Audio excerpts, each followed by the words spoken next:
Hello, my name is Marco Suarez, and I'll be presenting my costume construction of Velma von Tussel's dress for the musical Hairspray by Thomas Meehan and Mark O'Donnell.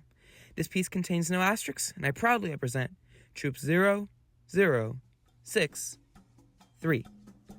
Hairspray is a musical that takes place in the year 1962, a time of segregation and civil rights movement, and focuses on themes of acceptance and change. For the character of Velma, I wanted her to be bright, gaudy, and over the top, which is how I came up with this bright turquoise satin material, exaggerated collar, chunky pearls, and bedazzled crab, which I made myself.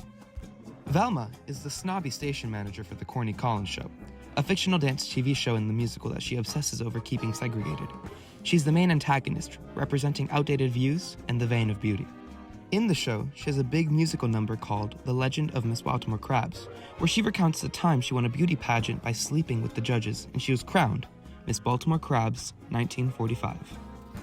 As this was my first time sewing, I started by using a pattern that I have on my board, but as you can also see, I made many alterations, lowering the neckline, shortening the sleeves, and adding the collar, belt, and train.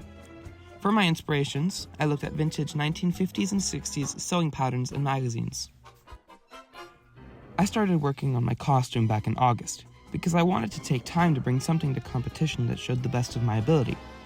Constructing my costume was a difficult hardship of labor, and while I was honored to compete, I will never do this again.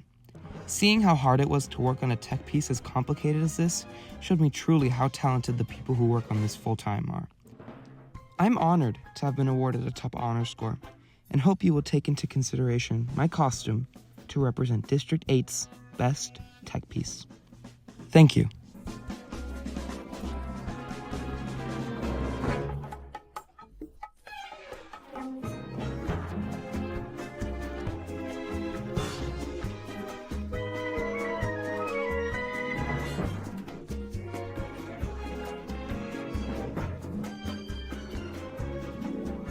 This is me at competition, by the way.